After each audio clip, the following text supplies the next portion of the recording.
The main thread of my idea is always making sculptures or art projects in combination with idealistic visions.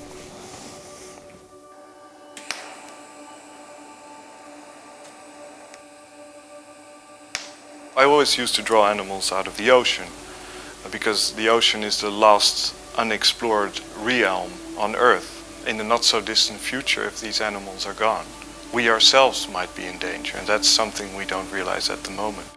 So now on the paper it's an important part, but in the end it's all about the clay.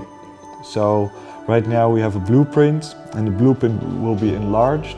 We start bending steel and we make a frame of the body, but over that frame we'll make clay. And the way the clay is shaped, that has to be perfect, because that either makes this sculpture look very natural or less. So I'm pretty happy with the shape of this. You know, you can always keep on going, but at a certain point you have to stop. It's like a painting, you know, you can go on forever. This is a leatherback turtle. It's the biggest turtle in the world. It eats jellyfish, and plastic bags look a lot like jellyfish underwater. So they do find a lot of plastic in their stomachs. So it's also an ode to this animal, which has been on the planet for many millions of years, to make a big sculpture. I didn't know anything about making molds or anything, but YouTube is the answer to everything. You just learn from the best. You screw up many times, and after a while you get the hang of it.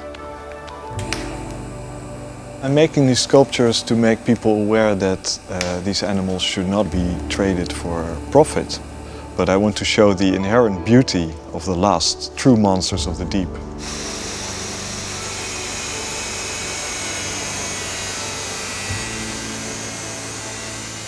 So now we're putting in the eye. I guess to give the animal eyes is to give it a soul. It's actually the last thing we put in.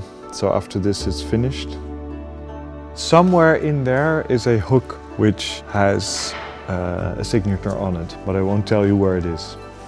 That's for the people themselves to decide, to find that.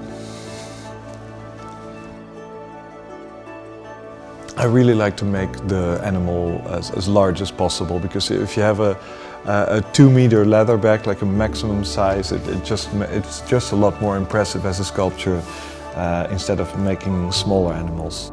Currently we're also making a whale shark, which will be 12 meters long.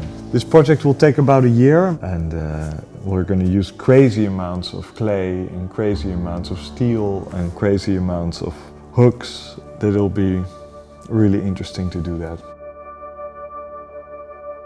At this moment, sharks are taken out by industrial fishing companies at an alarming rate. They're the top of the food chain. All of the other life under it depends on sharks.